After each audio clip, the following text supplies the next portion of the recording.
This video is sponsored by Surfshark, the best VPN on the market. Surfshark is an app or browser extension that allows you to change your location to access websites in other countries and keep you safe from hackers. For example, we here in Ireland can access other countries' Netflix libraries, streaming services such as DAZN in Spain for those all-important Premier League games. Surfshark keeps you safe and private by protecting everything you do online.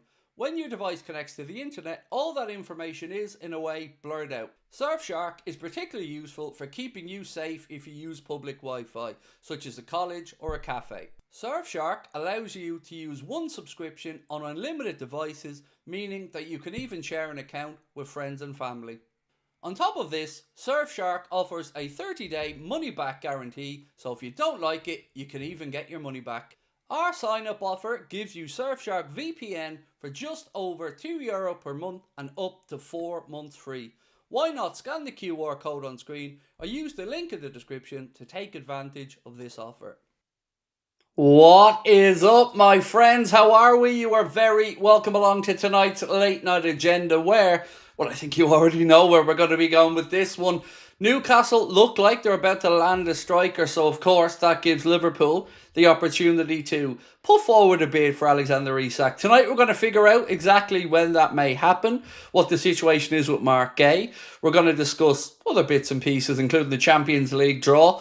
But most importantly, it's going to be a smugathon. So I hope you're here for it. I hope you're ready for it, because I mentioned a few days ago that Liverpool's optimism was growing and that we can start to be excitedly interested in the situation. Today, despite Luke Edwards of the Telegraph continuing to dig his massive hole, it looks like Liverpool will get their man eventually. There is no agreement or anything like that in place I'm aware of. Your guess is as good as to mine as to when the actual bid goes in. But at this point, ladies and gentlemen, it is very, very much looking like the Reds will make their move and that Newcastle's stance is softening on selling Isak. So we'll take you through it tonight. We'll take you through what the journalists have said. We'll take you through what they haven't said. And of course, any other bits and pieces that you guys would like us to discuss, let us know. A couple of super chats early doors. So Zoshim, said, Craig, when do you think the Isak bid will go in? So there's two different trains of thought on this one. First, a lot of people would say, wait till Newcastle have the medical done and all that stuff. I'm not in that group. Now, I don't know when the bid is going to go in. I don't have that information. But what I do know is it won't be near 150 million quid. And for me, we should make it as early as possible. This is just an opinion. But for me, we need to leave ourselves wiggle room. And yes, it does look as if Isak's going to come. But we need to make sure that we have manoeuvrability if it doesn't happen. So we also know that tonight Mark Gay's Crystal Palace, they qualified for the Conference League group stages. So that should, in theory, be the last game that we don't know what his future is. What happens there, like I said all summer, I don't know at centre-back. It's not something I've had information on. But I would be amazed if we don't see an Isak bid in the next 24 hours, but honestly, it could be this evening at this point. Let's take you through what some of the journalists have had to say and what's happened as the days progressed, because it all started to happen really when we were on the live stream for the Champions League group stage. And then we started to see that Newcastle had agreed a deal with Stuttgart for Nick Vultmade. First, I think it was Florian Plettenberg put it out, then we quickly seen Ornstein and Romano, and then we finally got the here we go. So we're still unsure on the price for Nick Vultmade. Some people are saying 85 plus 5, some are saying 75 plus 5. Ultimately, I don't really care what Newcastle pay, but Newcastle have agreed a club record transfer package for Stuttgart's highly rated Germany international Nick Vultmade, and again, he said, in a move that swings the door open for Alexander Isak and his move to Liverpool, said the newspaper. Then we had Paul Joyce say Newcastle looked to have finally landed a striker and Liverpool could now make a second attempt to sign Isak. The fee Newcastle demand, should they decide to sell Isak, will be key. Liverpool had a £110 million bid rejected on August the 1st, and it's unlikely they would go above 120, given there is no competition to sign him. On top of that, we had Luke Edwards, again living in cuckoo land. This lad needs to drop it, because he's just looking like an even bigger mug at this point. He said sources have stressed that the signing of Nick Vultmade ends the search for Callum Wilson's replacement. Nothing has changed with Isak, but Liverpool will return with a second bid. Stop fucking lying, mate. Stop talking out your arse. Everybody outside of you, Craig Hope, Keith Downey, everybody else covering Newcastle, has admitted the obvious, that this very much is the replacement for Isak. Because you're not going to convince Vultmade to go to Newcastle to be a bit part player. You're bringing him there as the main guy. That's the only way you sign him. It's the only way he agrees not to go to Bayern and go across. So stop just doing it to try and drive traffic to the website. It's bullshit. We all know that Newcastle will now likely sell Isak. And also, they have PSR requirements, so they can't just spend all this money without bringing some back in. So it's about time we added a little bit of common sense to the conversation that Luke Edwards of The Telegraph seemingly is unwilling to do. Liverpool are still there. They're working on a deal to sign Isak, said Fabrizio Romano. Then we also had Liverpool are ready to go all in and bid again for Romano. For Alexander Isak, as the player's stance has never changed. Isak only wants Liverpool, and if Newcastle decide the door's open after Vultmade, one more striker expected to join as well, Liverpool are ready. So the question is when? When does it happen? So Mark Douglas said, being stressed that Vultmade's move doesn't necessarily mean Isak is leaving, but it does feel as though the dynamic has changed. Vultmade is a huge lift for Newcastle. And then Bayern Space went underneath that and said, Nick has been clearly assured that Isak will move on this summer with the promise that he will step in seamlessly to his spot. This has been communicated to Bayern through his entourage and also by himself personally. So as you can see, everybody and their dog is starting to admit that this is going to happen, but Luke Edwards is still trying to, be the good company man. I don't know who he's trying to convince, but nobody's buying it. Stevie Simpson said, good evening, my man. Please have some good news. Well, I do. Like I've shown you, mate, it's certain to come to fruition and you can start to get excited. Now, I don't know the bid number from Liverpool. I don't know the timing of the bid from Liverpool. But at this point, Newcastle have got their man, and I very much expect that we're going to get ours. Chad said, it's a great day. Craig, we're going to get Isak, and it's a Huskers game day. Go Big Red, and let's go Reds. Thanks for what you do. No, thank you. Sorry, Chad, for what you do, my man. Appreciate you. WTF has Luke Edwards been smoking, said Barry Clough. Honestly, I don't know, mate. It's like he's had 2-3 chances now to come into the realms of normality and admit what's happening. But he just doesn't want to. And, it's his career, like I've said. If you want your reputation flushed down the toilet, then keep going the way you are. I read several times the Crystal Palace weren't going to sell Gay until after the game today. So the delay was expected. I hope that was true. So there's still a narrative that Liverpool may wait till the summer. Now, I don't know if this is a negotiating tactic. Probably is. Or if Liverpool are really prepared to wait till next summer. I think we need him right now. I think we should go and get him. I think 30 to 35 million gets it done. But I don't have any information on that one. So you're going to have to rely on somebody else to give you the heads up on that. I've been honest and said, I don't know what's going on there really. Callum Temple Smith, how are you, bro? Said, hey Craig, lovely to be back and I hope you're doing okay. Do you think Ekitike will play on the left if and when we do get Isak? The way I'd like to answer that question, Callum, if it's okay, is don't think about it from a first 11 perspective, because there will be games where maybe Ekitike doesn't play and Gakpo plays on the left. There may be games where Ekitike plays on the left and Gakpo doesn't. But what we're trying to do, and the whole point of this window, was for Liverpool to be able to build out a squad that is able to make these changes, be it in different competitions, different games, maybe just during games to change personnel, and for the drop-off not to be huge. And to be fair, if you bring in Isak, you bring in Mark Gay, on top of what we've had, I think we can say we're nearly there. So, don't think about it from a first 11 perspective, because there'll be some games that the manager may feel tactically Gakpo's the best person on the left. Maybe in another one he feels like he can roll the dice a bit and go with young Rio Ngamoa and give him his opportunity. Look at this Southampton game. That's a prime opportunity for Bajcetic if he can get back fit. It's a prime opportunity for Liverpool to put the likes of Rio out there on the pitch, to get minutes in his legs again and against a good level of opponent. So it's exciting, But I don't think we should start guessing yet as to how Ekitike and Isak will be utilised in the squad. But it does seem as if somebody's to shift left, probably will be Hugo Ekitike, who, by the way, I've been nothing but impressed with since he's come to the club. Absolutely top-notch signing. Brad said Trent crapping himself for the future and Newcastle signed Gordon's twin. What a day. Yeah, the 2-meter Messi. It is genuinely a good piece of business, this, for Newcastle. Not a name that had been spoken about much, but fair play. It looks like the Geordies went low-key, got this one done and agreed quickly. And if you're a Newcastle fan, I'd certainly be far more upbeat about the likes of Nick Vultmatter than I would about a potential Nicholas Jackson deal or something like that. It looks like Nicholas Jackson, by the way, could be going to Bayern Munich. There's talk of a loan there with Chelsea.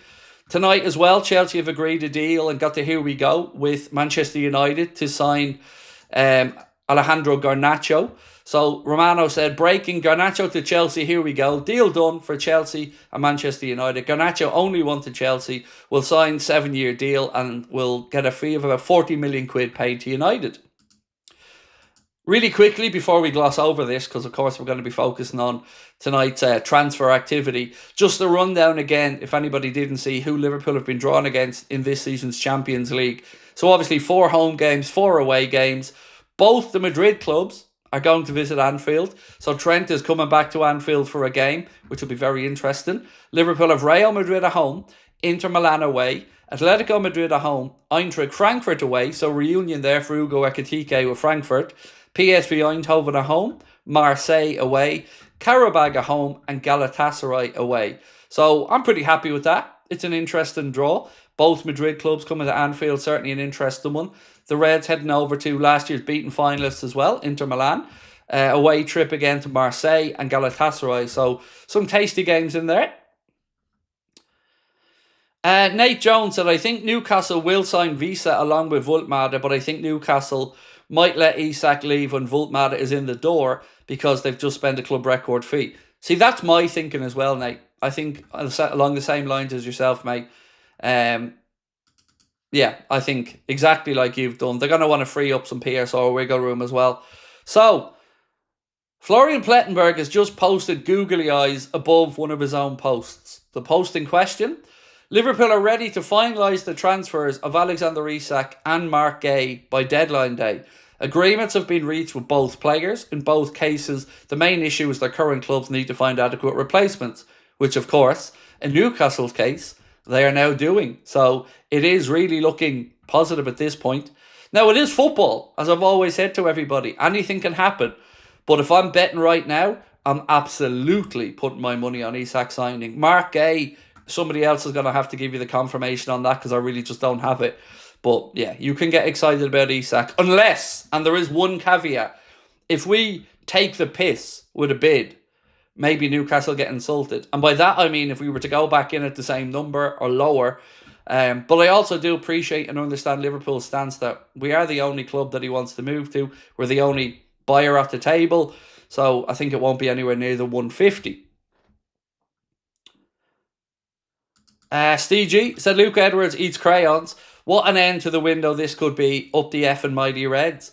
I just don't get it, Steve, at this point with him. You know?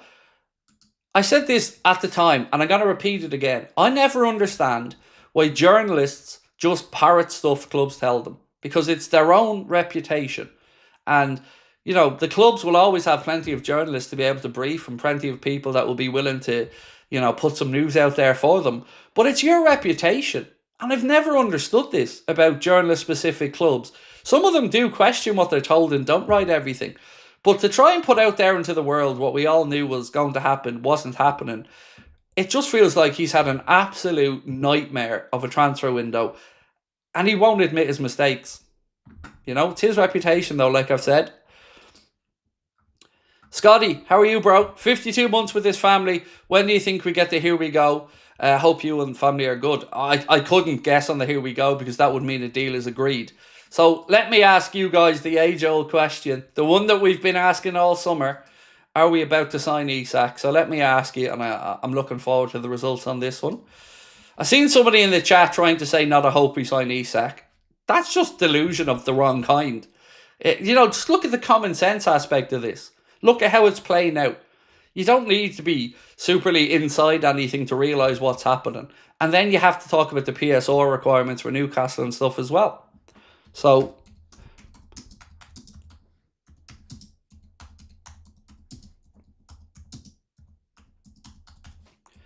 will we sign Isak this summer? Yes or no? And we will, of course, revisit that one in a while. For me, look, you don't have to be a genius to start to join these dots. Liverpool had to wait till Newcastle had some joy. Newcastle have now had some joy, and some serious joy, with the agreement for Nick Vultmatter. There's less chance of this being hijacked by Bayern as they look to have pivoted to Nicholas Jackson. So everything is falling into place. What I can tell you is the Mark Gay stuff. I honestly haven't got a clue. I hope we move for him quickly and we sign him, but I'm not going to sit here and say to you, I know it's a formality. I don't. Adam, I've never been more invested in another club's transfer business. The bid will go in before midday tomorrow, in my opinion. So I just want to say one thing to the people that have abused me over the last month. And I'm not talking about my community. I'm talking about the people who just think that they have my number or think that they know everything about me. I told you all, honestly and openly, 2 days ago, that Liverpool believed that they were getting encouragement and that Newcastle and the resolve is softening. I told you all that 2 days ago. I took all the shit that these arseholes threw at me again in the comments, jumping in. Then today, like clockwork, 2 days after I tell you, things start to move. And the headlines in the Echo, Liverpool receive encouragement for Newcastle with Isak. And then it starts to come out and out and out. Now, I'm not looking for an attaboy and a pat on the back, but I am looking for my name to get some goddamn respect. Because I'm sick of the abuse that I've had to take. You don't have to believe me, you don't have to fucking like me, but just stop coming in trying to lie about me. Because when I know something, I'll tell you. And I'll never disappear if it goes wrong. But I don't lie. I tell you what I know. Doesn't mean it's always going to happen, but I'll always be honest with you. Because I trust and I appreciate this relationship. So these arseholes can do one. I've been right all summer. Every goddamn transfer I've spoken about, I've gotten right. All I'm asking for is the respect that I feel I've earned at this point. We'll leave it at that. But again, smile, folks, because it's looking like a great summer. Far Isle, how are you, dude? Lovely to see you in. Hiya, buddy. I expect a full-blown, totally insufferable, slow-look, head-raising, Joker-style grin when we sign Isak. Bring it on. I don't want to, though. Like, honestly, when these things happen, the shithouse in me thinks that way. But ultimately, I just want to celebrate it with everyone. Because we all win. We all want the players. We all want the good transfer window. We all want these deals happening. So we all win when these things happen. I'm most happy for all of us. Because we're all Liverpool fans at the end of the day. We want the best for our club. And this is looking like it's going in the right direction. So, Sky Sports' Keith Downey has said, Newcastle have opened the door to Liverpool to make a British record bid for Isak. And breathe. It's starting. I did tell you, strap yourselves in. The last few days of this window are going to be manic. And they are. So many clubs have so much business they need to get done. Keane said, how likely do you think it is now? Well, what was my caveat? I always said, I'm 99.9% sure if Newcastle get a replacement. And Newcastle have got the replacement. So barring a calamitous fuck-up on their side, you know the numbers. They've been written quite enough at this point. I am now 99.99% that it happens unless Newcastle shit the bed with Vultmatter, which it doesn't look like they're going to. So, yeah, I'm really, really, really confident at this point. On Mark Gay, I couldn't give you a number. Like I said, I don't know. But on Isak, I'm right back up at that 99.99. Tony said, maybe a secret signing we don't know about. Oh, I do love them, Tony. I do, mate. I love them. I love that Fabinho one in particular. That just came out of nowhere. James Pearce then posting Fabinho's on a plane with the missus. They're amazing. I love them. But, I'm not sure what to expect in that regard, mate. Also, on Harvey Elliott. Some chatter today that Elliott may well end up staying at Liverpool.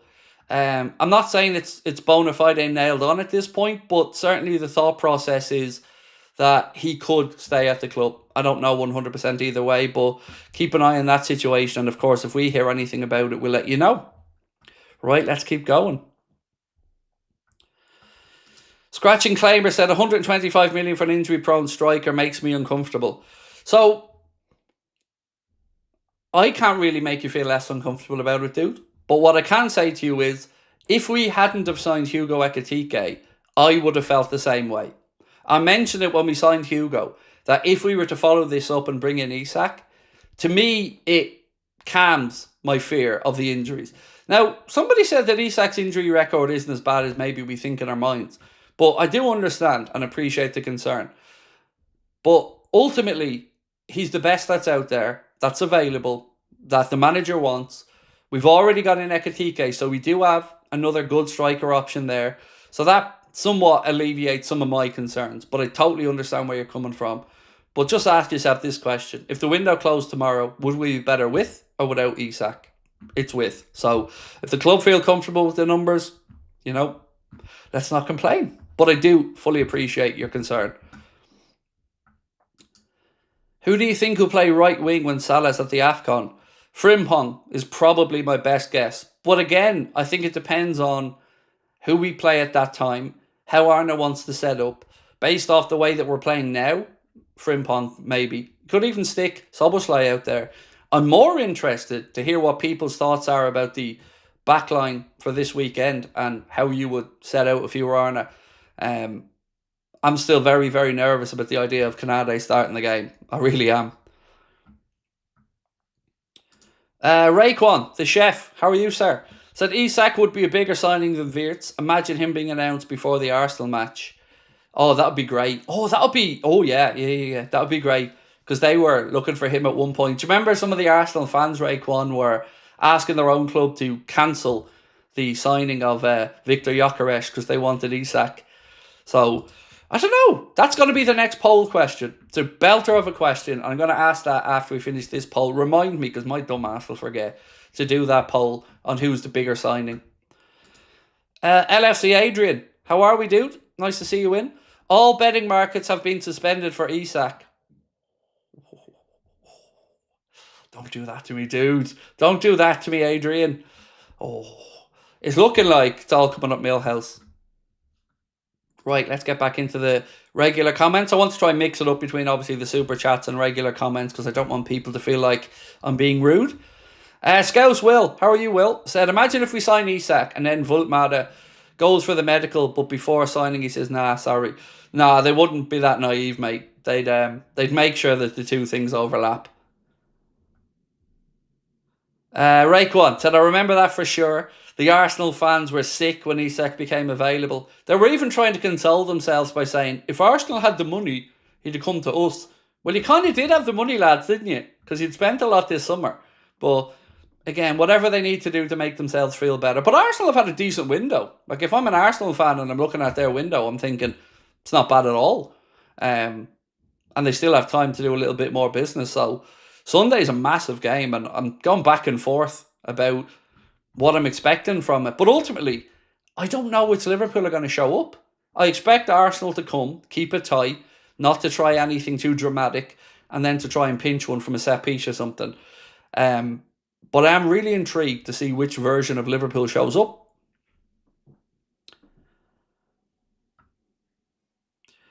No Lie Eli said, if we end up with Gay and Isak, it's a 9 out of 10 window for me. It would be 10 out of 10 if we got a DM too. I get that. I do get that, mate. But I always said something, and I don't want to be a hypocrite more than I usually am. I always said that if we heard from the manager about the Bajcetic situation as an example, I'd be okay with no DM. And Bajcetic is staying at the club and is going to be utilised as part of the first team. Now, he does have to get his fitness up. There's no denying that. But that gives me a bit of calmness. I'm not saying he's a like for like. I'm not saying he's as good as Gravenberch, because he isn't. But I really do trust in him as a footballer.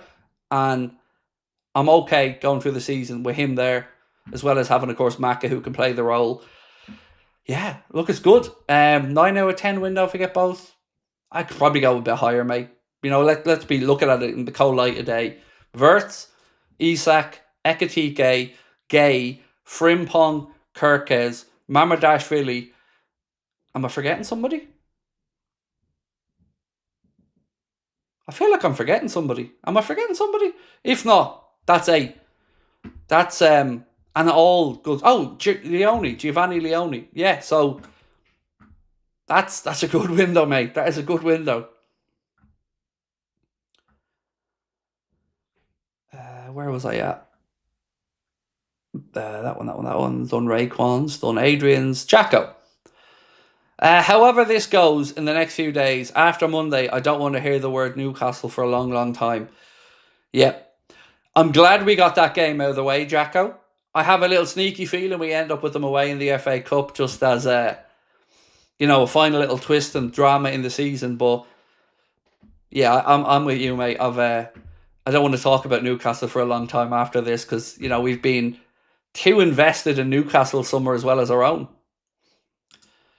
David said, "Well done, Craig. You've earned my respect, bro. Thank you." Like, I've always admitted it. I'm not the most connected person. When I get something, I say it. When I don't, I'll tell you I've no information. But I'm just relieved that we're moving in the direction we all wanted it to happen. Like, I love seeing my fellow Liverpool fans happy, optimistic, looking forward to the season. And even in my wildest dreams, I didn't think the summer may go this good. Like Wirtz, Isak in one window with Ekitike on top of that. Like any other year, signing even Hugo Ekitike would be an incredible wow moment for us. But we could break the British transfer record twice in one window. And also props for the sales and the money they brought back in. We were all concerned about getting left short, and look, we still have some nerves on that one, but the way it's looking, yeah, it's red panty night soon. Great for Isak to walk out on Sunday before the game. It would be lovely, Carl. It really, really would, mate. And look, they have to aim for that, surely. Arsenal, last game before the international break. Isak heading off to the Swedish camp as well. You surely have to aim for that moment, like you've said. Give him the big walkout. Eze had his moment with Arsenal, and I've got to say, I've said it many times, the kid looked really dapper. He looked good, and like he belonged there. Let's see the same with Isak. Britain, Woodruff said, "We need to be really careful how we handle Ekitike when Isak shows up. Ekitike is the future with Rio." Oh, look, mate. He would have known that there was the likelihood of this happening. So that's why when he came in, you heard the talk of multifunctional forward from both him and Arna, in that he could operate from the left.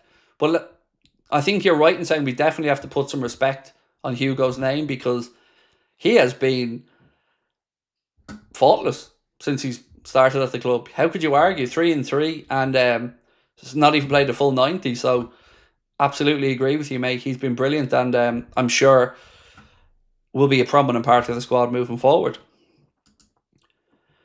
Isak, Ekitike, Salah. Wow. I know. I'm going to read it out again. It sounds so good, Ian. Isak, Ekitike, Salah. Wow. Cody Gakpo, Rio Engamoa, Federico Chiesa as options off the bench. Wow. Let's just think about that. Let's just take a second. Those of us who remember the Roy Hodgson era and those days, let's just read that out again.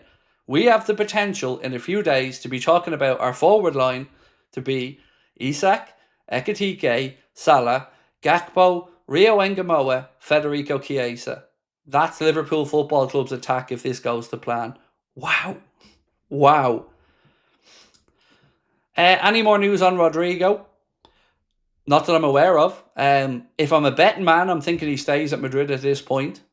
I've always said that, to me, that one always felt like a very unlikely one to happen, although there's been more than enough credible links to it. I just kept coming to the package and the amount of money involved in it, especially if you were going to revisit and go back for Isak in a later window if it didn't work out. It always just felt a little bit too unlike the way we do business. So as it sits, I think he stays unless something changes. But with us, no, not if we get Isak in. Harry said, "Do I like the UFC?" I'm a casual viewer of it, mate. My wife really, really likes it. My wife's done a few bits of jiu-jitsu and a few other bits and pieces, so she's far more interested in it than I would be. I bought her a replica of the belt as well, which she has upstairs. So yeah, a little bit, but I'm a boxing fan, really, mate. I'm going to Mick Conlan's fight next week in Dublin. Evening, David. Lovely to see you as always. Good evening, Craig, bro, and community. Let's check in on our poll, ladies and gentlemen. I can't stop smirking today. I'm just feeling so happy the way this is working out. So we asked, do we sign Isak this summer? With 3,400 votes, 90% of people say yes, we do. 10% don't support Liverpool, clearly. Because if you're a Liverpool fan now and you don't think we're signing Isak, I just think you're being willfully negative. But let's ask the other poll question I promised you I was going to ask, because I am actually fascinated of where your thoughts would be on this. So one sec.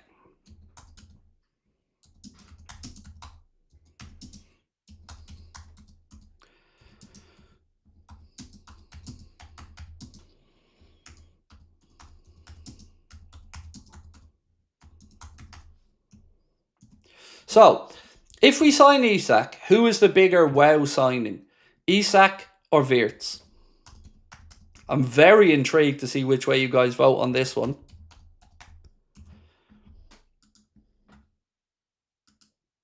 Because I'm not even going to give you an answer on it because I don't want to corrupt the poll. But I'm really interested to see which way you guys think on this one. Because both incredible bits of business, both British transfer records if the Isak one comes to fruition.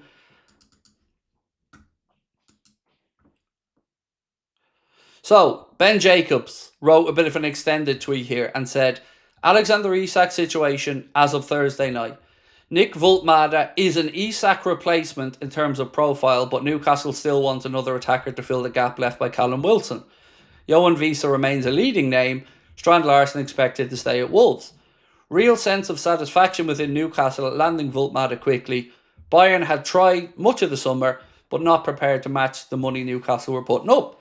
Understand Liverpool will not bid against themselves or go close to £150 million. They will remain disciplined, given they are Isak's only suitor. If Newcastle give Liverpool encouragement, talks will continue with a fresh bid. Liverpool don't view their first £110 million rejection as low, despite some Newcastle sources seeing it this way. Isak is still intent on leaving before the window shuts. Newcastle are aware he doesn't plan to reintegrate or engage on a new deal. Understand this won't change unless Liverpool inform Isak a transfer isn't possible. So, there you go. So, a few things to take from that. One of the things is, like I've said, Liverpool won't be going near the 150 million. I love that Liverpool are briefing and pushing back that this narrative that £110 million figure was somehow a lowball figure. That's really wound me up this window. You know, even journalists who I have huge respect for, like Henry Winter, speaking about this like it's a throwaway bid from Liverpool. It really wound me up. It's a serious amount of money. And with the add-ons, could have been potentially a transfer record for British football. And it was being talked about like we ran up and spat in their face. I never understood it. You know, 110 million is a lot of money. Lauro said, I believe Gay will be more important than Isak. I can understand where you're coming from. Certainly, I think we have more need for bodies in attack. So I think numbers-wise, we need that extra attacker. But with the uncertainty over Canade's contract situation and having brought in a young Leone, I totally get where you're coming from, mate. Adam said, Craig, you're the goat. Much love, mate, and thank you. Appreciate you. Nothing to thank me for, dude, but thank you. Nor Adam Idris said, hi, Craig, how you doing? I'm good. Yeah, really good this evening, thank you. Do you think Liverpool is going to buy players in the winter, or do you think all signed players and Isak and Gay are in a row to come in? Yeah, I don't expect us to do much business in the window, and here's why. The calibre of player that Liverpool will be shopping for would normally be an international standard player who would play for the country. And players are very reticent to move in a World Cup year because it's a distraction in their footballing career. It's a big upheaval for their families. And certainly a change of environment in an international tournament year like that is really not something they'd be ideally looking to do. So I don't expect anything unless maybe a serious injury were to come up that would be something that would force us into the market. But most managers don't really like utilising the winter window where possible. Because one, you usually overpay, and two, clubs also don't want to lose players halfway through a season, particularly if it's, let's say, a club that are fighting relegation and you're wanting their star boy or something like that, or a club that are hovering around the European places. So, yeah, much more unlikely is what I'd say. But when I spoke with Mo Chatra a few weeks back and we talked about Liverpool's financials moving forward, I think the money will be there to make a signing or two should the club feel they need to. Deutscher Copbite, how are you, brother? Lovely to see you in. Said Keith Downey has stated that Newcastle are still looking for a second striker before they allow Isak to leave. Just seen it on Sky Sports. I read it out and that's not really what he said. I'll read it out again to you, mate. 1 second. So, he said, Newcastle have opened the door for Liverpool to make a British record bid for Isak. Now, look, they do want a second striker. There's no denying that. Newcastle want to bring in two. But this is the big profile one. So, this is the Isak replacement. The next one is the Callum Wilson replacement. So I'm not saying there isn't a world where Newcastle want to get both in. But what I am saying is this is the one that I think for us triggers it. Because even if they can't get the second one in, at this point, they know Isak isn't going to play again. They know Isak's going to destabilise. And they've got a young forward who's coming into the club. You're going to want a harmonious atmosphere for that young lad to settle into the team. You're going to want good squad mentality, good relations. You're not going to want the cloud of Isak hanging over the club. And also, like I mentioned earlier on, Voltman is not going to come in to play second fiddle. You've convinced this guy to move from Germany to be the guy. So all that in, my man, I think it's just pointing to one thing, and that's Isak coming. I'm so happy. I'm honestly so happy. I'll be happier when the bid goes in, because I'm fascinated to see what the bid amount's going to be. Steve said, we have a team of superstars but need them to gel. We do. But that will come. That will come with repetition, more minutes on the training pitch together. Like, if you even look at the first couple of games, Steve, we played this season, we haven't had two of the stalwarts of our midfield play together yet, in Gravenberch and McAllister. So we need to see those two, and hopefully we see them on Sunday. So excited for this season now, Craig. Shout out to my friend Austin, who introduced me to you. Well, thank you, Austin. He's undergoing shoulder surgery from an injury due to his work as a plumber. Well, I hope the shoulder surgery goes well, and thank you for joining our community, and I'm really appreciative to your friend Austin for introducing, and I hope that surgery goes well and he's back working as soon as possible. B said, versus Arsenal, start Leone, can't be any worse than Canade. So, we had this conversation last night and we ran a poll and we said, who would you play versus Arsenal? And Leone was the most voted for answer. 40% of people in the vote voted for Leone. Next was Gomez. Third was Canade. And fourth was somebody else. I mentioned in a video yesterday that I wouldn't play Canade. And I was actually surprised to see some comments saying that that was disrespectful to Canade. And I thought about it and I thought about what I said. And I thought, how is it disrespectful? Like, I don't know how other people support their football club, but I'm never going to be somebody who accepts mediocrity or who doesn't call out poor performances. There's a difference between critiquing and being vicious. And Canade's form shows clearly that his just head isn't right. I don't know why. I don't know if it's Jota. I don't know if it's the contract. I don't know if it's something else. But he's not right. So, to put it a different way, if I'm a player in that Liverpool dressing room and I'm Joe Gomez, Giovanni Leone, and I'm seeing Ibrahima Canade get picked week after week, having stinker after stinker, what message does that send? That, form doesn't matter? Reputation is above all else? You want to win. I want my team to win. And the best chance for us to win is to remove Canade from the lineup for now. I'm not saying we couldn't go into the international break, give him a chance to have a mental reset and come back and he could be better. Of course he could. But I don't see how not wanting him to start after two poor performances is in any way disrespectful. I think it's slightly obvious. Andrew Webb. Hey Craig, watching your stream helped me when my brother passed away. Is there a possibility Rodrigo comes to Liverpool? I can't say there's not a possibility, Andrew, but I would be absolutely flabbergasted at this point with the numbers that will be involved in it and with how late it is in the window. I keep coming back to that Dave O.C. Cop thing where he said Liverpool are still looking for a 60, 70 million pound winger, but the way it's lining up now, if Isak came in, we'd have 6 forwards, and that's the number Arna wants. If Chiesa were to leave for some reason over the next few days, maybe that changes. But right now, you've got Salah, Gakpo, Ekitike, maybe Isak, Rio, and Chiesa. That's 6. That's enough.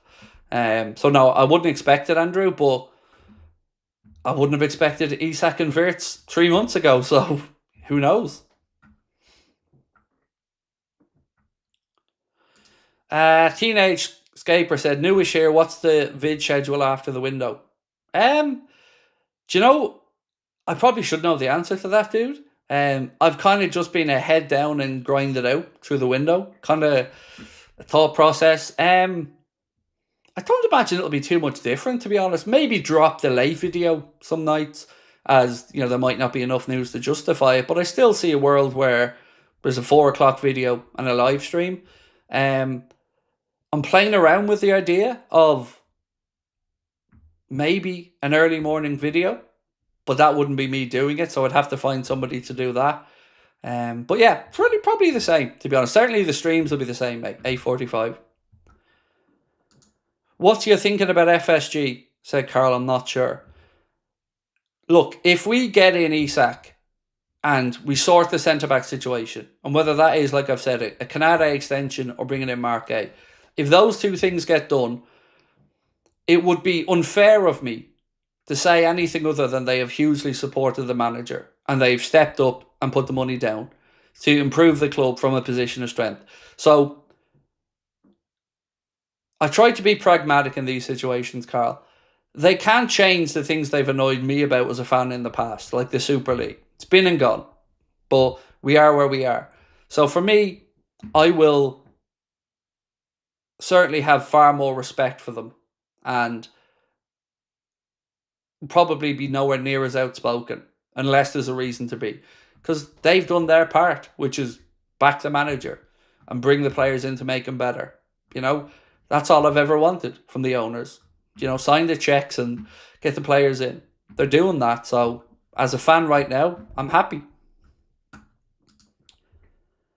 Mutz, how are you, dude? Said, hey Craig, how are you? Just opened a new restaurant called Mariners. They do a lovely dessert. It's called United Crumble. But United probably couldn't afford to eat there though, Mutz. That's the irony of it, dude.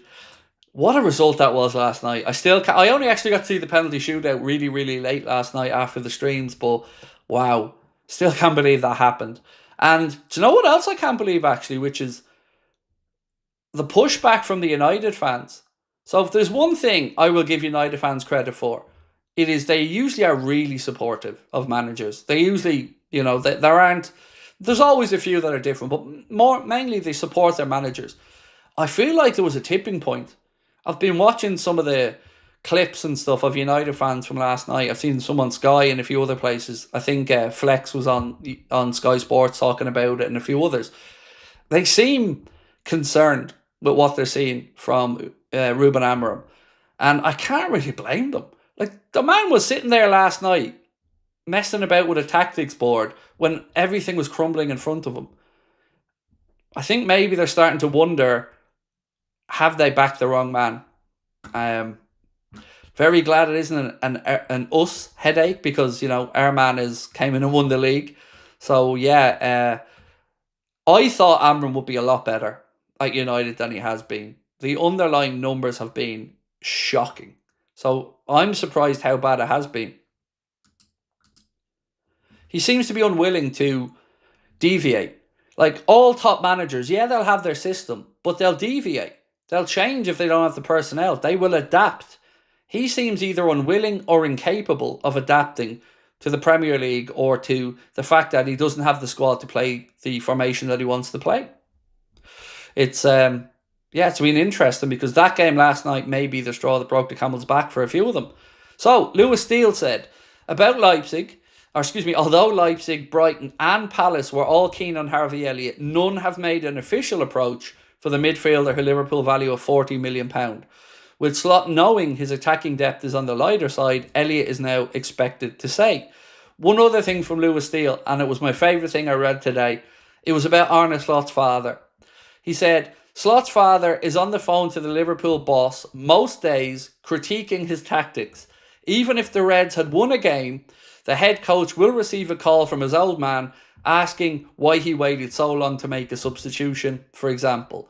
But the Slot family are so proud of him that they miss their son, father, husband. He's now living in the northwest of England.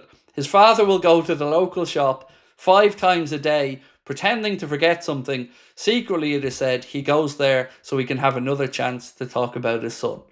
That's awesome.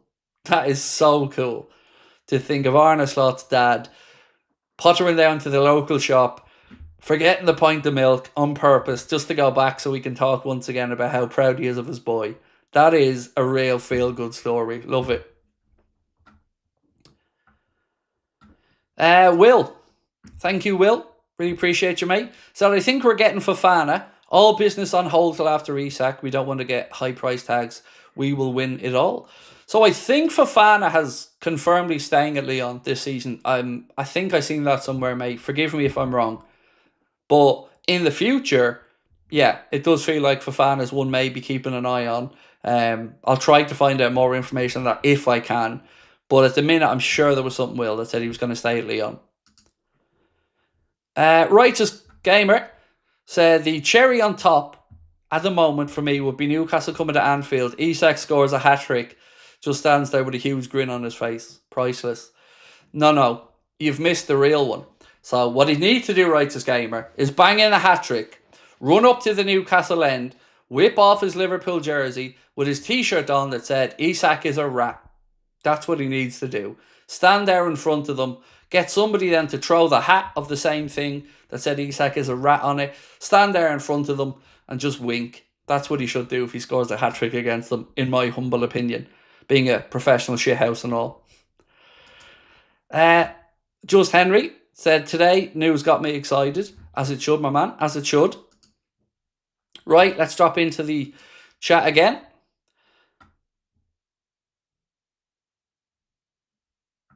Didn't Craig say something like Liverpool were already on a jet to the Netherlands before they even spoke to Amarim? There was one of the journalists said that, yes. I can't remember who it was or what the exact wording of it was, but there was something around like that, yes.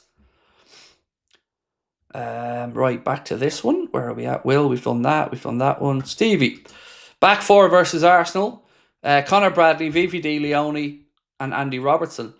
Yeah, I really am in a bit of a quandary. So I'm going to record my preview for the Arsenal game tomorrow. And I'm in a bit of a quandary trying to figure out what to do at left back in my team selection. I know I'm not actually picking the team, but I try to approach it as if I was. There's 2 trains of thought. You go for the whole Robbo experience. But there's also the train of thought that you keep playing Kirkes until he settles into the rhythm. Because you're never going to get a lack of effort from Milos Kirkes. You're never going to get a lack of engine getting up and down the sidelines. So the fact that Saka is out, and maybe, I don't know who they're going to play on the right-hand side, if it's going to be Madueke on that side, if it's going to be Eze, I don't know.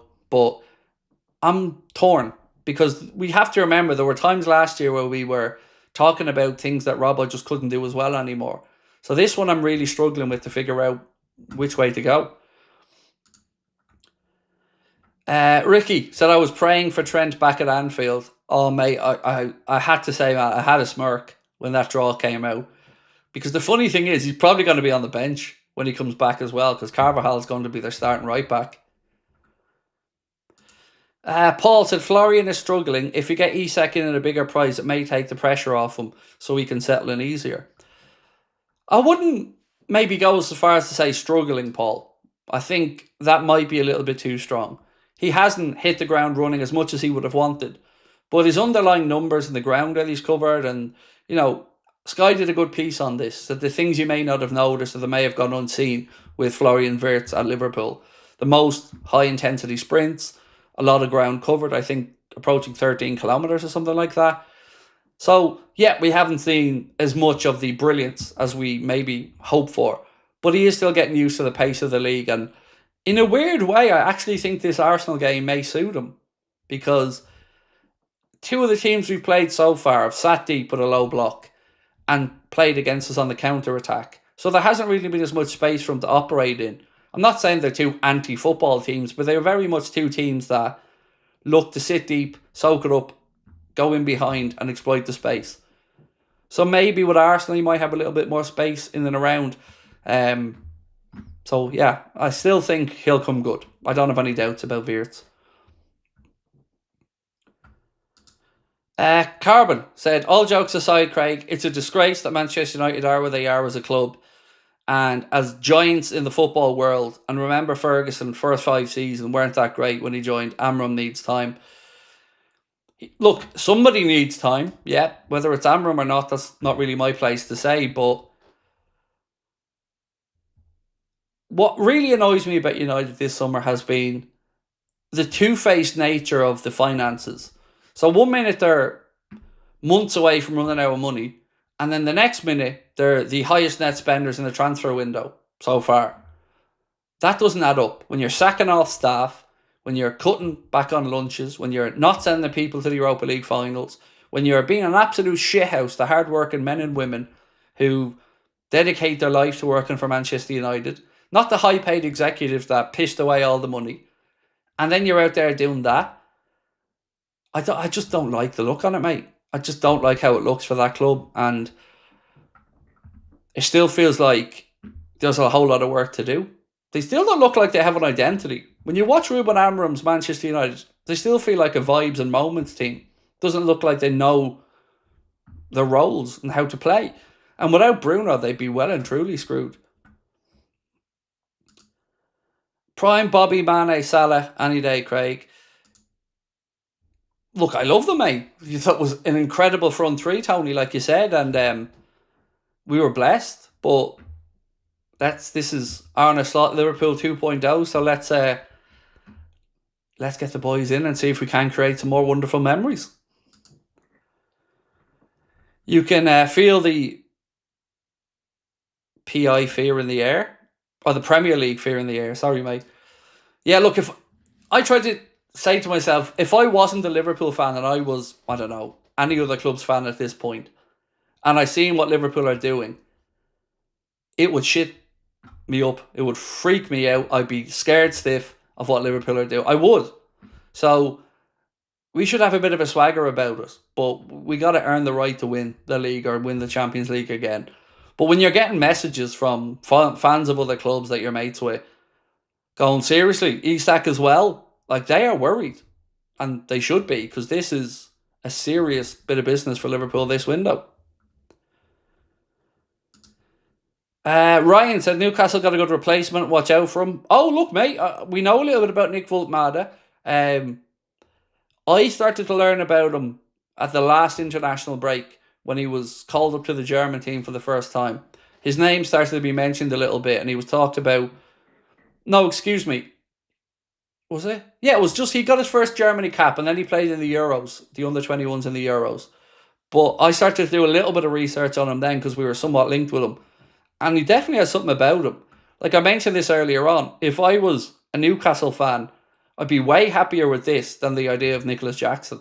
Because Voltmata might not be fully developed, but he's a lot more about him and a lot more of a higher ceiling, I think, than Nicholas Jackson. So, yeah, interesting to watch how this one develops for them, but it's a good piece of business, like you've said. The fee seems to be up in the air. Some people saying 80 million euro, some people saying 70 million euro, some people saying 85 plus 5. I really don't know what the actual number is, but definitely does feel like a big. I think it'll be a record fee for Newcastle. Victor said, do you think this team could be better than the prime Klopp team? Yes. Yeah, I do. That was a special team. But again, like run through a potential best 11 here. So you could have Alisson, Frimpong, let's say Leone, Gay, Canade, Gomez, doesn't matter which one, Van Dijk, Kirkes, Gravenberch, Maka, Wirtz, and you're leaving Szoboszlai out there, Salah, Isak, Gakpo, or Ekitike, and we're still then talking about great substitutes. This has the potential to be probably one of the best squads in Europe, if not the best squad in Europe. So yeah, I'm really excited, as long as it all gets done and over the line. Dean said, Gomez to start, Connor at right back, Gay is essential, so I want that done ASAP. I feel greedy, but our turnover is nuts. Your tattoo email was sent too. Oh, thank you, Dean. I'll get Connor to forward that on to me, bro. Appreciate that. It'll be interesting. I'm really intrigued on Mark Gay, because I can understand the thought process of next summer, but I don't like the idea of it, because it still means we're probably going through a season with Canada going to be playing down his deal to leave. So for me, get it done now. Put it in our hands, get it done now, and give us at least another option. Because if Canada does still stay and sees out his deal, at least then Arna has a really, really good player there as well to compete. Right, let's check our poll. So we asked you, if we sign Isak, who's the bigger wow signing? Is it Isak or is it Florian Wirtz? We'll revisit this one in a little bit, but do have a vote on it. We're nearly up to 4,000 votes so far. Let me just go into the regular comments for a sec. I don't want to just read out super chats. I will get to them all though, but I want to try and, give everybody a chance to have their say. Our squad with Isak and Gay would be deeper than any of Klopp's team for sure, said Raekwon the chef. Nathan said Gay got man of the match today too. Yeah, kept 2 clean sheets, Crystal Palace, over those 2 legs to book themselves a place in the Conference League format. So yeah, I just hope we get him. I really, really do, because he's acted impeccably all the way through. And I think it would just be a great boost for the fan base as well, if we could get Mark Gay over the line. Right, back up to this. Toby said, when do you think the bid will go in? Shout out LA. As I said earlier, there's kind of 2 thought processes on it. Some people feel like we should wait until maybe Newcastle are going closer to their second one. For me, I want to give us enough wiggle room and time in case this drags a bit. So I'd start the bid now. If I'm Liverpool, I'm probably putting in that bid in the next 16 hours. They will have to be very careful about which way they approach the bid, because it's got to be a very firm, this is our number. We aren't budging off this number. You can forget the 150 million quid nonsense, because that's not going to happen. But also be a fair enough offer that Newcastle feel like they won't lose face. So it's an intriguing one. 120 to 130 is kind of where I think it ends up. But yeah, I hope the bid is soon. Like, we were communicating, like, will it be tonight? It may be. You may hear something late tonight on it, because the clock's ticking. So everyone's kind of working overtime at this point to get deals done. Thank you, Ballandir. Mali, appreciate you, bro. Welcome in. Lovely to see you. Nicanor Garcia said, Voltmada 442 Isak. Yeah, of course. Wink, wink, nudge, nudge. Not happening.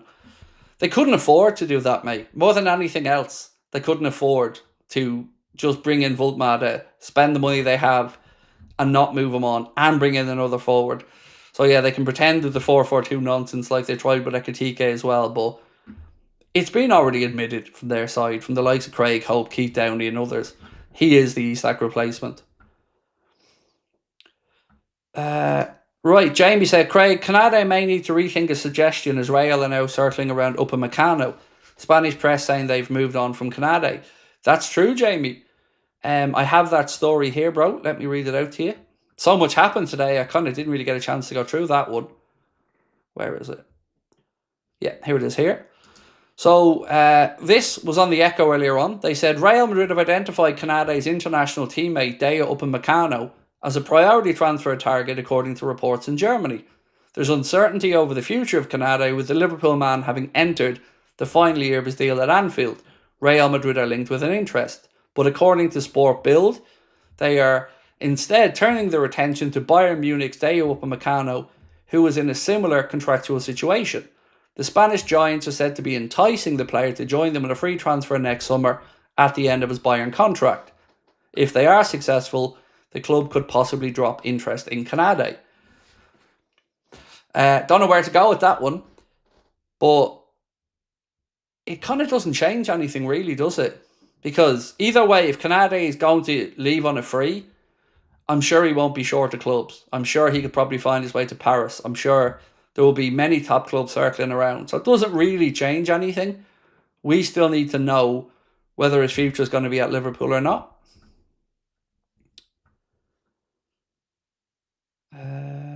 What's this one? Craig, not getting excited yet, but Mo or Isak on pens.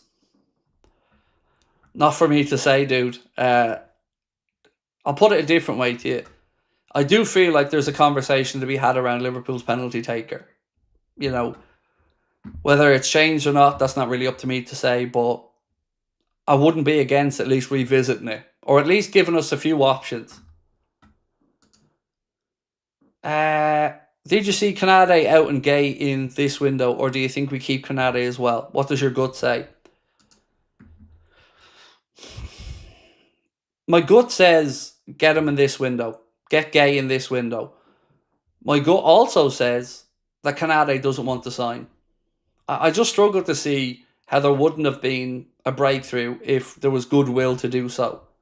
Because we both know the numbers. Canade knows what number Liverpool are willing to go to. Liverpool know what number Canade's agent is wanting.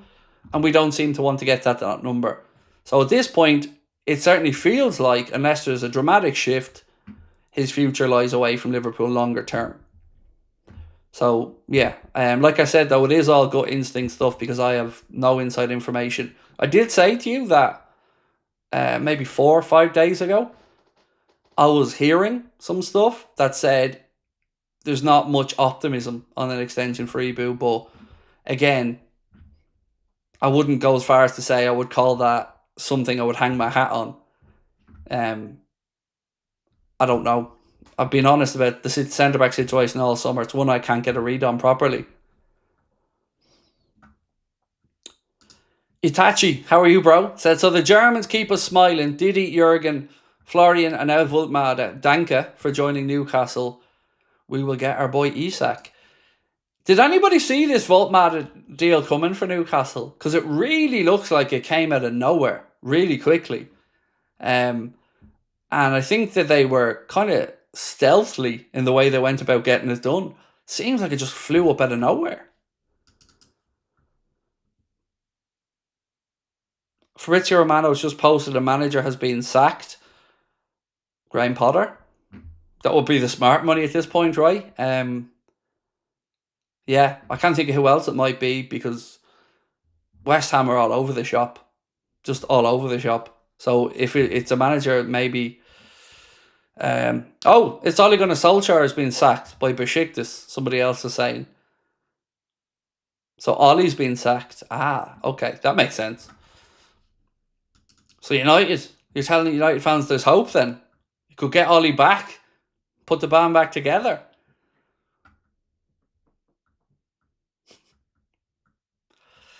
Oh, Solskjaer.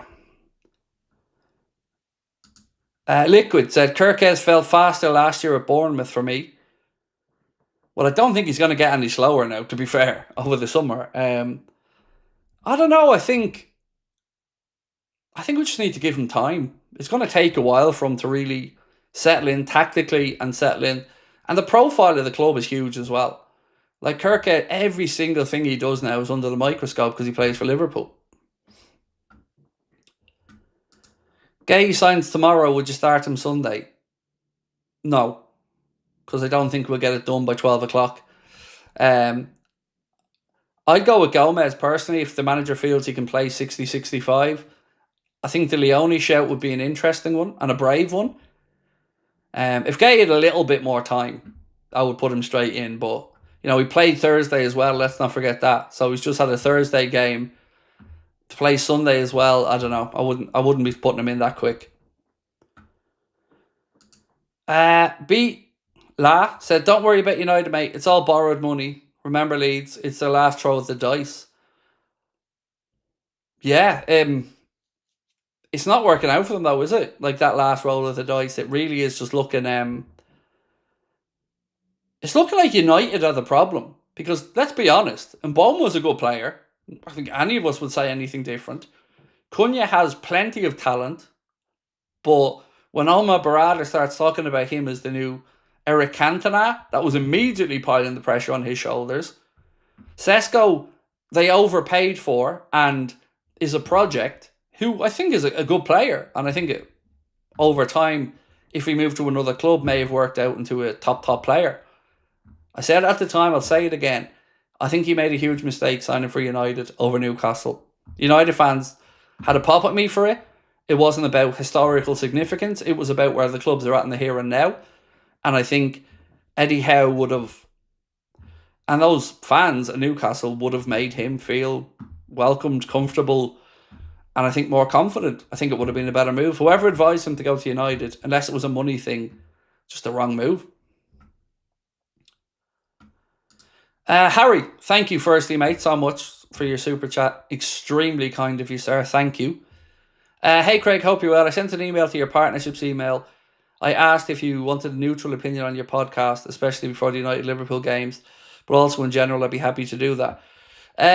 No, I don't, to be honest. I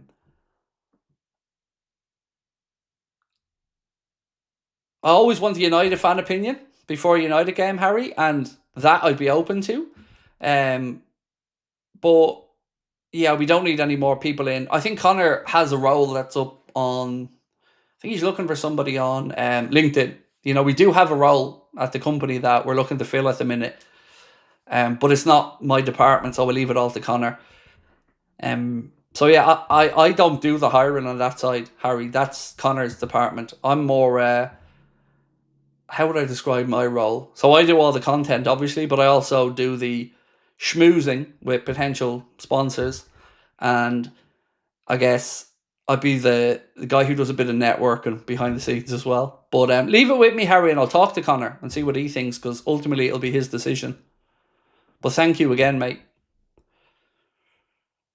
But the United game, there could be something there, Harry, definitely. Like, I will want somebody to chat with before the United games. So definitely keep you in mind for that one. 1-2 said, my unlikely wish, Frimpong left wing versus Real Madrid. Trent melts up against his successor. Also, you think Isak's announcement vid could be him in the new third kit? That's 9th of September, so I think it's probably too far away for the third kit. I don't know. I'm trying to think of what I would do for his announcement video if I was Liverpool. It feels like there has to be a bit of fun with it.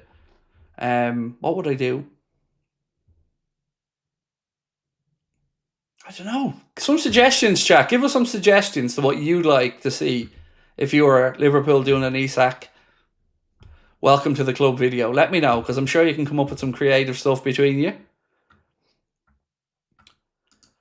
Padge said, Salah and De Bruyne bombed out of Chelsea at 24 and 23, became Premier League legends, versus 22, played 2 games and some fans are panicking. Chill. I agree, mate. Some players take a bit longer to settle into the league. It's there's no real guarantees in these things. But what we can guarantee, Padge, and I think you'll agree with me on, is you can see the class. You can see all the attributes and why we bought him. And I've no doubts he's going to come good. He's too good not to. Craig, rank from 1 to 3. Gerrard, Dalglish, Salah. I can't rank Dalglish because I didn't watch him play. So it would be unfair of me to talk about Dalglish's footballing days when I didn't see them. But nobody's getting above Stevie G for me. So Salah would be second on that list, no problem. But Stevie G is a god to me. A footballing god. Like, I grew up in an era where Gerrard was saving us a lot of the time. Istanbul, I put down to Stevie G. I put down to that header, that first goal, the penalty. I think he's superhuman. I absolutely idolise and worship him. Ironically, he's not my favourite Liverpool player. He's my second, but I love him. He's just everything. It's Roy of the Rover stuff. Like, local boy, superhuman, can do it all. Everything. Just a complete footballer.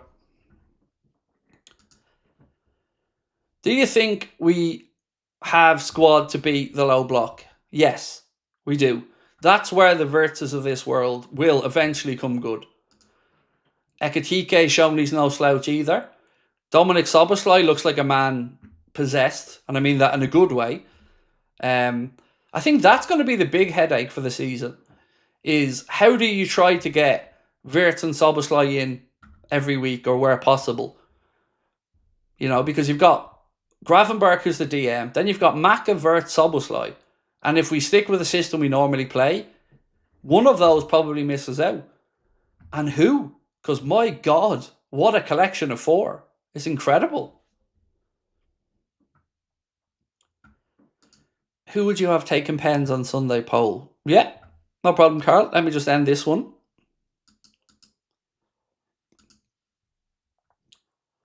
So, 62% of almost 5,000 votes said that you think Isak would be the bigger wow signing. I did say I'd wait till after the poll. Do I agree? Do you know what? I don't.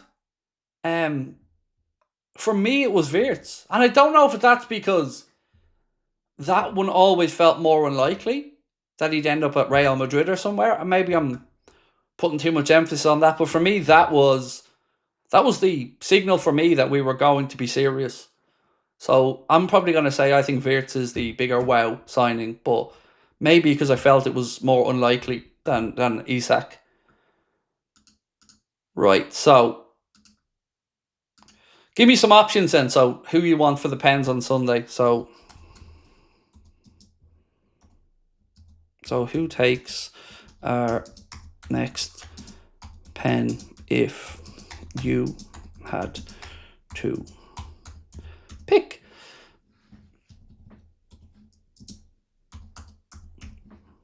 Right, so obviously we'll put Salah on there. Maka.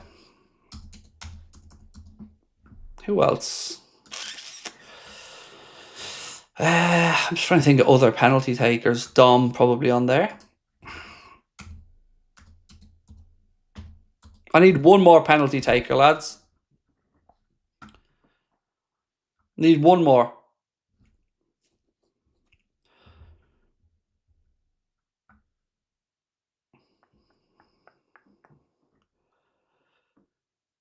Yeah, let's say Ekitike. I feel it's rude if we don't put our other centre forward in there. So, Salah, Maka, Dom, Ekitike.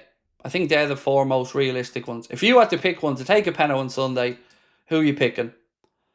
And we'll revisit that. Where's this one I seen a second ago that caught my attention? It was from Shane, I think. Was it from Shane? Bid going in for Isak tonight. Where'd you see that one, Shane? One sec. A couple of things just been sent to me here. So, Craig Hope of the Mail has said, on Monday, the senior delegation from the ownership went to Isak's house and he said, no, I'm not going to play now. I need that move. Sources said to me there was now a realization that perhaps relationships were broken beyond repair. This is why there's been an acceleration this week in pursuit of those targets. The actual negotiation between Liverpool and Newcastle over the fee, I don't think is the biggest obstacle to overcome here. If Liverpool see the Voltmata and it goes through, they will absolutely come back in with an offer. The odds of the British record deal at Liverpool going through have increased significantly. So there you go.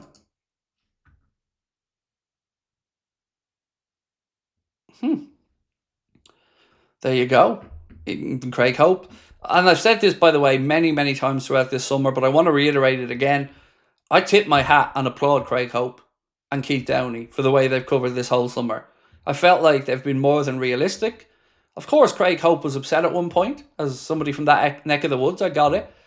And he had that one night where, you know, maybe he tweeted one or two things that were unusual. But I think he's been brilliant. Craig Hope has been brilliant. Keith Downey has been brilliant. And I think they've been very fair and balanced in the reporting of the whole thing compared to Mr. Luke Edwards, who I just think's on a different planet of deluded.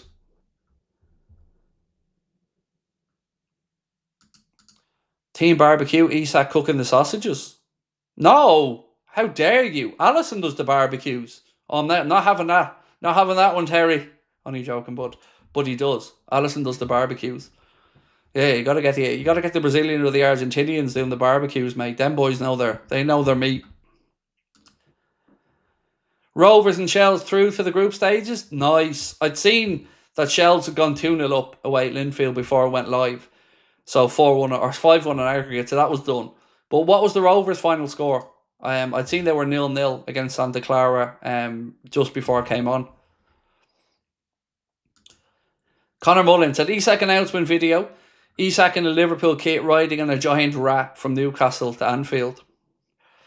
See, I'd be there for that, but I think it's maybe just a little bit less professional than the club would want. Rio will be able to sign his first professional contract after turning 17 on Friday. Opinion on what such a contract for him could be worth. Oh, I'd seen a number on this earlier, actually. Let me see if I still have it for you, Frozen. 1 second. Yeah, in amongst all this madness today, there was something on Rio's contract. 1 sec.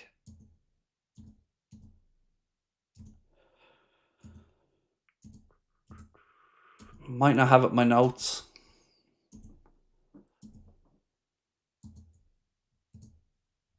Yeah, I don't have it in my notes. So he earns £1,200 a month now, which is a scholar's contract.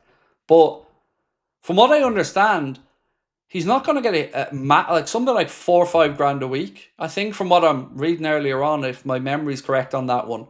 But he's not going to be signing any 50, 60, 80 grand a week contracts. Liverpool want to keep his feet on the ground and develop him properly. So at the moment, he's on that scholar's contract to £1,200 a month. And I think on this one, yeah, a few grand a week, maybe, something like that.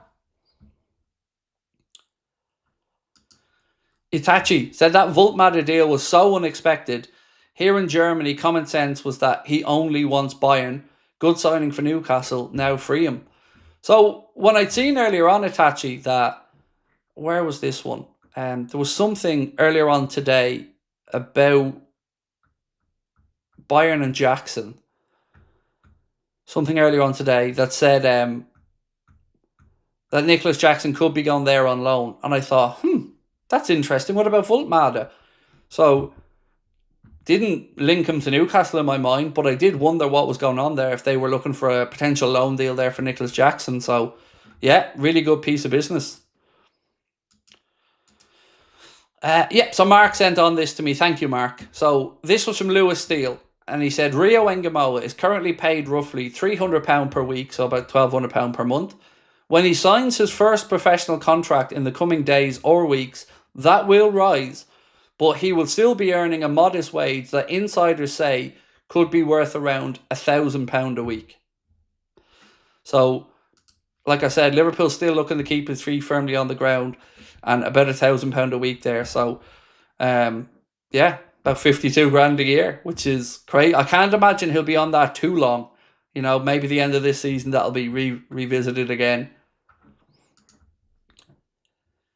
Who's the ideal front three out of Mo, Isak, Ekitike, Gakpo?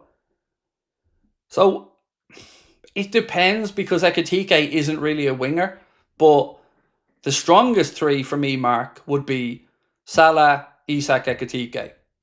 I feel I'd be lying to you if I said that wasn't the strongest three, but that feels like I'm doing Cody dirty, and I don't want to, because I really like Cody Gakpo. But yeah, that would be it for me. That would be the strongest front three, if I'm being honest.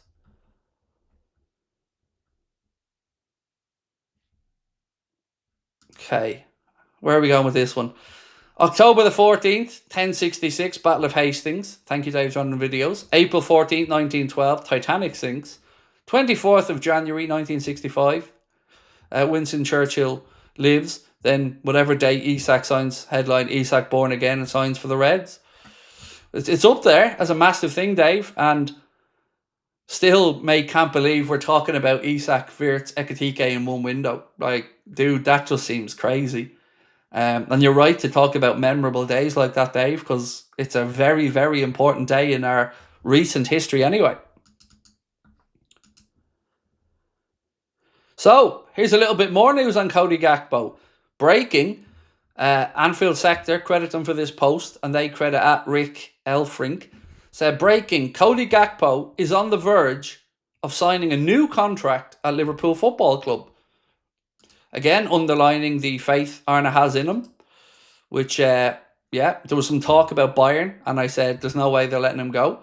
So, Cody Gakpo on the verge of signing a new deal. Well done, well earned, Cody, and certainly good news for Liverpool Football Club. Carl said, can't wait for the Isak bid. My white away shirt is waiting for your name. Gay on the blue shirt. When it happens, green. It's green. Don't get me into this. It's green. It's definitely green. Buzzing now.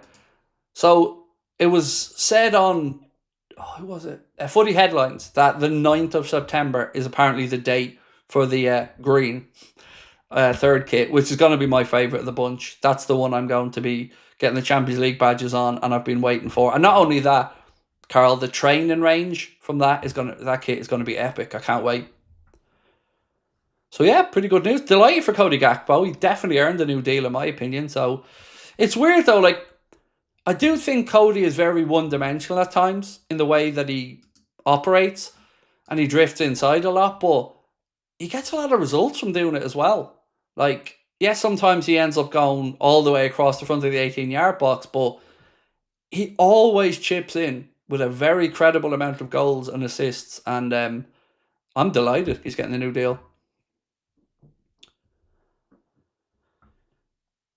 Barry said, Gakpo scores shitloads and still gets grief. Darwin was worshipped by many. So, Barry, there's definitely some weird takes or agendas in our fan base. Before the games even kick off, Jones is at fault for everything with a lot of people. Last year, Szoboszlai wasn't good enough, needed to be sold by some people. And like you said, Gakpo doesn't get the credit that he deserves for the goals he puts in from some people. But I don't know who these people are, mate. A lot of the time I just wonder, do they even understand the game with some of the takes? But yeah, I'm delighted for Cody. I think it's good news. How about the Angel of the North carries Isak to Liverpool, which is when the Angel of the North skin falls to reveal it was a liver bird all along. Oh yes, my bushy eyebrows. I'm liking that, sir. I'm liking that. That's creative. Well played, sir. Right, let's go to our penalty poll and see what people have answered. So, nearly up to 2,000 votes. We'll let it go to 2,000 and then we will call it a day. So we said, who takes the penalty if you had to pick? Salah, Maka, Dom, Ekitike. For what it's worth, I would have voted McAllister because I think he should be on our penalties. But I've no problem if Salah keeps taking them either. I just can't lie and say I don't feel nervous when he does take them. I've always felt nervous, but, most of the time he does the job. Right, we'll need a few more. We're nearly there. So do have a quick vote if you haven't already. There will be a late news video coming up as well, folks. I'll record that at should be out by about 10 to 11. Right, there we go. 2,000 votes and 41% of you legends that voted still want Mo on penalties, the most popular answer. So Salah, 40%. It was 41%, but we know they always rob 1%. Maka, 24%. Dom, 19%. Ugo Ekitike, 15%. And thank you sincerely to everyone that took the time to vote. I appreciate that. Ash said, can't stand the hate Curtis gets. Ash, for me, I never thought he was good enough, right? And I never made any bones about that. I was always honest. But when I seen Jones under Arne, I seen a different player. Now, I'm not saying he's deserving to start week in and week out. But if you can't acknowledge the improvements he has made, I think those people are just being willfully ignorant. I will always have strong opinions. That's just the way I am. But I'm never afraid to change them if the evidence shows me that I need to revisit. And Jones was one of those that I think he deserves the credit for being improved under Arne. Maybe it's the way we play under him suits Jones a bit better. But I honestly do think we've seen an improvement in him over the last year.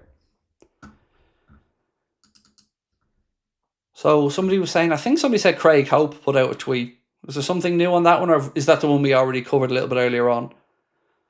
Because we did cover the one that said on Monday the senior delegation from the ownership group went to Isak's house. We've done that one, if that's the one that you were speaking about.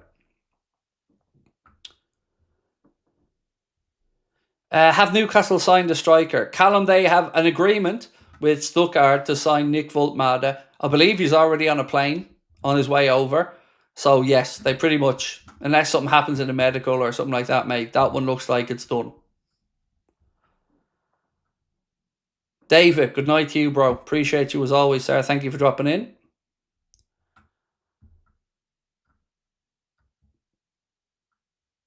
Jones is a great player to have for midfield depth. I agree. And certainly for the pressing, Jones is right up there as well. Look, he does hold on to the ball too long at times. That's still something I feel frustrated with Curtis Jones. But his energy levels, his work rate, his counter pressing, phenomenal.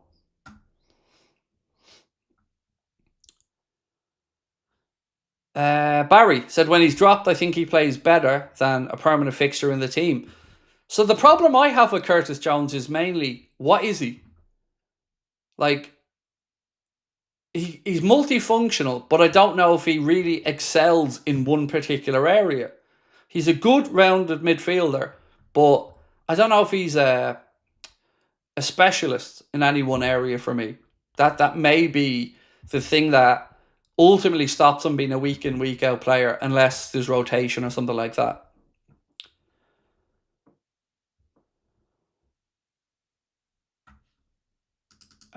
What's this? Cool, we've done that one. Right, so I'm going to fly back through my notes because I'm sure there's some stuff I didn't get a chance to read out to you guys today. So it looks like we got the here we go there for Garnacho to Chelsea. That one looks like it's happening. 40 million and a 10% sell on for United. We had, I'm going back earlier to the day, we had the report from Lewis Steele that said, although Leipzig, Brighton and Palace were all keen on Harvey Elliott, none have made an official approach for the midfielder who Liverpool value of £40 million. With Slot knowing his attacking depth is on the lighter side, Elliott is now expected to stay.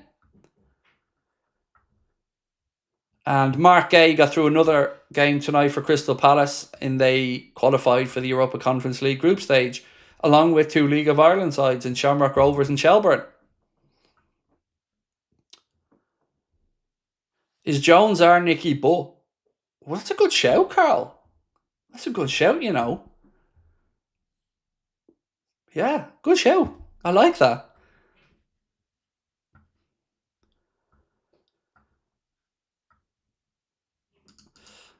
Virginia, how are you? Said, hope post Woltmade to Newcastle, what that means for Isak to Liverpool. Hope posted what that means. Yeah, we went through Craig Hope's post a minute ago. So he said, if Liverpool see the Woltmade and it goes through, they will absolutely come back in with an offer. The odds of the British record deal at Liverpool going through have increased. So, yeah, Virginia, he did say that one all right. Maddie said, Geordies are convinced Isak Woltmade play together. Yeah, let them. It's not going to happen. It's not going to happen for a few reasons. And in another way, think of it like this. Currently, they don't play with two strikers. They don't. Woltmade ain't coming in to be a backup. He's coming in to be the guy. And the Geordies can tell themselves what the fuck they want, to be fair, because the deluded clowns thought that they were having Ekitike and Isak at the start of the window. It's like they don't want to listen to anything, Maddie. Every journalist covering Newcastle's telling them Isak has made it clear to the owners he's no chance to reintegrate, doesn't want to be there, wants out. Doesn't want a new deal, wants out. If they're just sticking their fingers in their ears and going la la la la la at this point, I don't know what to say. They're deluding themselves. And they're also setting themselves up for massive frustration. They should be enjoying the news of Nick Woltmade and thinking about the likes of Visa coming in on top. Barry, thank you, bro. Barry's gifted 50 Anfield Agenda memberships. Absolute legend, dude. Thank you. Gary said Nick Woltmade has just landed in Newcastle ahead of his £69 million move from Stuttgart, medical schedule for Friday. So the days are ticking along now, and we got to get our finger out and get our business sorted out. You know, because we have to have time for wiggle room. So what would be your read, guys, on Gay? If you were to take a stab at this one, what do you think Liverpool do with Mark Gay in that situation now? Like, I hope we go to sign him immediately, and the Post today certainly signalled that Liverpool wanted to go and sign him. Many journalists were saying, for instance, where are we? This one, Liverpool have growing confidence of a huge transfer amid Isak and Gay moves. That was one. Another journalist said that the offers are imminent. So I'm waiting to see what happens. I really don't know. So I'm as intrigued as everybody else.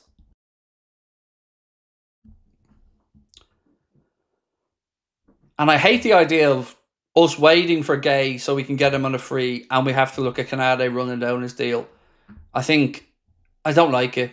Nothing against Ibu, like I've said. I just don't think his form is going to be great this season if his contract isn't getting renewed. So I'd rather we brought in Mark Gay. Yeah,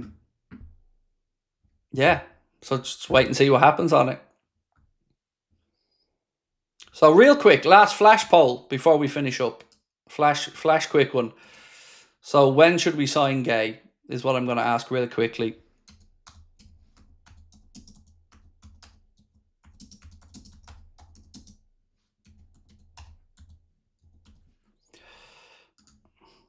So now for, let's say, 30 to 35 mil, or next summer for free. Right, so when should we sign Mark Gay? Now for 30 to 35 million, or next summer for free? Because remember, Paris doesn't want to lose him on a free. He doesn't. They want to get a replacement in, yes, but they also want to get the money in, because that's a significant amount of money for Palace. So I don't think they'll want him to be going for free. So it feels like it's a game of poker between Paris and Liverpool over whose will gives in a bit more on the price. And congrats to everyone, by the way, who got one of those gifted memberships from Barry as well. Appreciate you, Barry. Sean the Prawn said, just effing buy Gay. What's stopping Liverpool? It can only be the money at this point. You know, I can't imagine it's anything else other than maybe Liverpool are at a number that Palace aren't yet ready. So it's all I can think of, mate.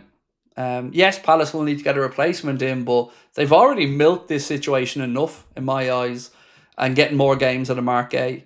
You know, they got the both legs of the Fredrikstad playoff. They got the opening games of the Premier League.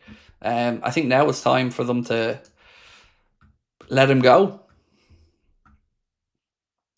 Harry Sinclair, thank you, Harry, said a Liverpool front three, Salah behind Ekitike and Isak as a front two. Newcastle would lose their minds. With regards to United, we need to weather a storm and not sack managers. It's like a FIFA save. But I do get that, Harry. I really, really do. But what you're not seeing at United is a willingness to adapt from Amorim whatsoever. And I just think his stubbornness is undermining his own time at the club. But, you know, you're a United fan, mate. You'll know more than me. I get where you're coming from about constantly sacking managers and doing this, that and the other. But he needs to have a look at his system, because it just is not working for that group of players. The Morridge said, Craig, love the channel. Thank you so much. Appreciate you. Best wishes all the way from Waterford. How are we? On the Dacia. There's a real player in Jones somewhere. If he'd only stop trying to prove himself so much. I get it. He does try to... It still feels like he's the best player in an underage team, and he's trying to take on the burden or do too much himself. He just needs to release the ball a little bit earlier for me. And much love down to Waterford as well. Beautiful part of the country, man. Love Waterford. Love a Blah as well.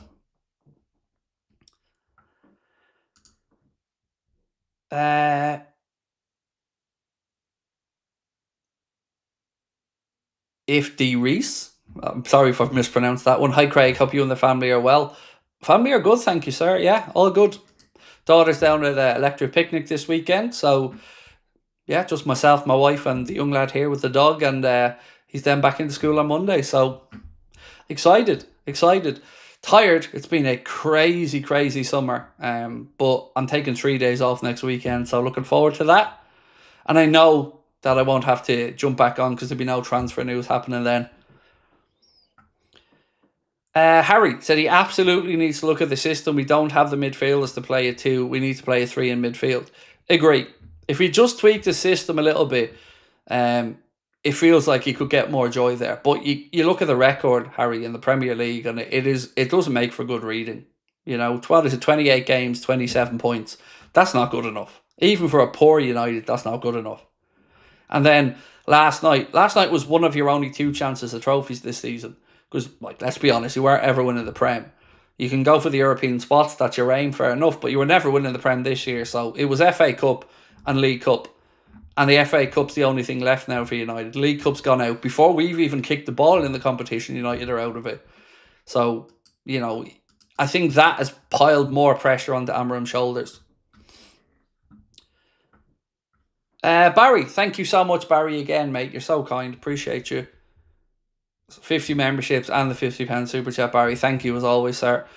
Craig, can see all the sides for the left back option against Arsenal. For me, barring that stupid error for Newcastle's first, Kirkhouse was good and good aerially, 7 out of 9. I still have him as a better option despite Robbo, the legend's experience.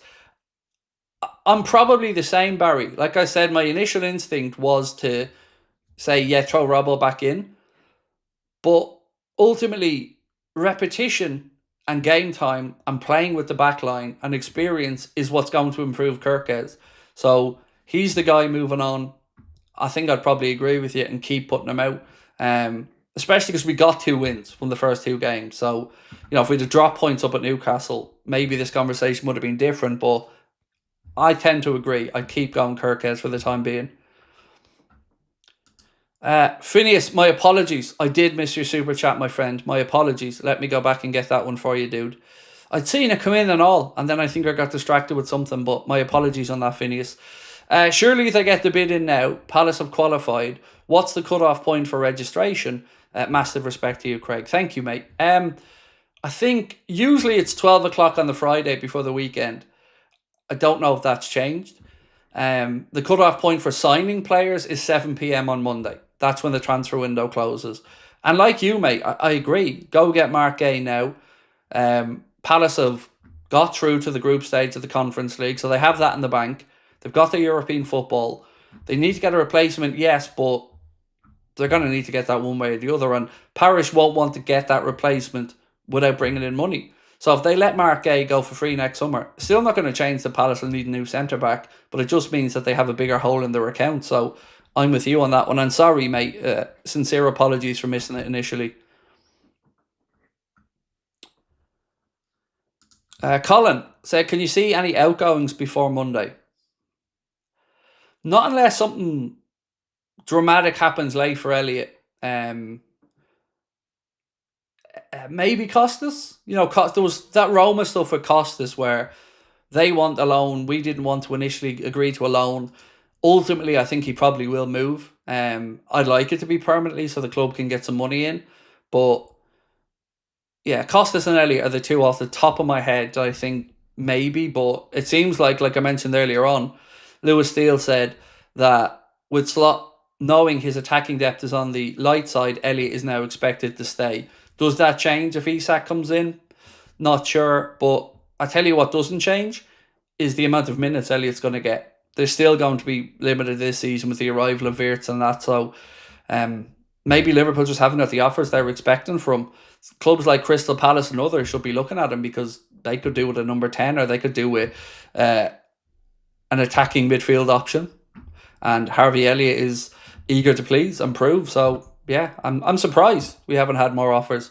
The Costas one really baffles me though. Surely he's worth 10 to 15 million pound of anyone's money, but no offers. Don't know what that says, but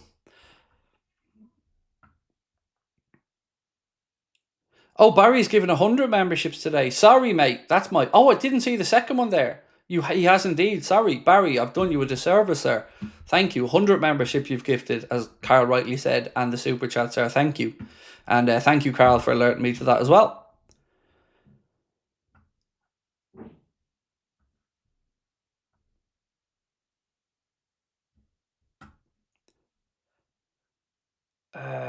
Ollie back to United? Oh, no, surely not. Like, he's been sacked everywhere else as well because he's not good enough. Send him back to United for what? The vibes? It would be hilarious, though. Costas would be great for Leeds, said Colin. Yeah, early in the window, Leeds were a club that's name were certainly linked with Costas. Nothing new that I've seen on it. So, and I haven't followed Leeds business, so I don't know if they brought in the players they wanted or not. Chris Ferraro said, I think an underrated part of bringing in Isak is that he should take pressure off our new signings like Wirtz. Same with Gay and Leone. 10 out of 10 window. I agree. Ekitike doesn't look like he needs any pressure taken off him because he's certainly hit the ground running. But yeah, Isak just puts more fear as well in the opposition. Like, we talked about squad depth a lot, and you know, we've argued about whether we had enough, and we probably didn't, looking at the benches in the first couple of games. Although, yes, there were some injuries in there. Frimpong, Maka missing from the last game. That would be another great option. And again, we'd go through the 6 attacking options at that point. Chiesa, Salah, Ekitike, Isak, Gakpo, Rio. That's enough. 6 is enough. Itachi said, Isak wearing that green kit and scoring versus Real at Anfield. Yeah. He's definitely scoring in that game. I've already decided, Itachi. We're allergic to clean sheets. It's concerning. Yeah. I don't know if it's 3 or 4 games. No, it's 4. It's 4. Our last 4 games, if you include the second one, Bilbao, the Community Shield, the Bournemouth game, and the Newcastle game. We've conceded 2 in every one of those games. And in the last 2, we were pegged back from 2-goal leads back to 2-2. So you're right, we are very porous and definitely do need to shore ourselves up at the back.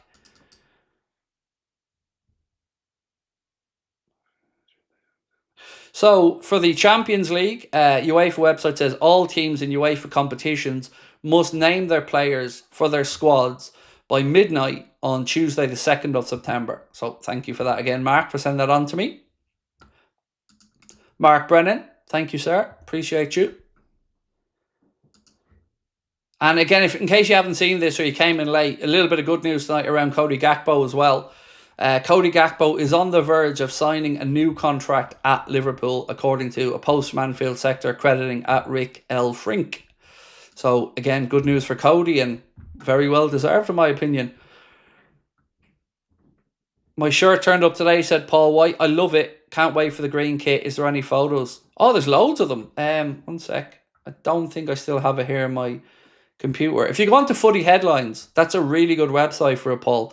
Just Google Footy, spelled with a Y at the end, Headlines, and they have it up there. But there are images of it in Google if you search. It's gorgeous. It's got the old Adidas trefoil logo and the old Liverpool crest on it as well. I'm buzzing for it. Can't wait. Right, ladies and gentlemen, I'm going to go record the late night news update video because, as I'm sure you're aware, lots of stuff has happened over the last few hours, so I need to quickly go through what's in my inbox and get ready for this video. We're just going to finish up with this poll that we quickly asked people. When should we sign Mark Gay? Oh, 3 things come in here. Oh, cool. When should we sign Mark Gay? So the answers were now for 30 to 35 million or next summer for free. And 96% of the people that voted said no. So yeah, I'm with you. I'm right in there with the 96. Right, ladies and gentlemen, I should say, 96%. Yeah, I will see you guys tomorrow, same time, same place. Preview with Lee Gunner will be out tomorrow morning, so keep an eye out for that one. Myself and Lee recorded yesterday. My own preview for the Arsenal game will come out on Saturday morning. There'll be no live content on Saturday unless something with Isak happens. But I will be back tomorrow, same time, same place. Appreciate you all. Thank you so much for your support.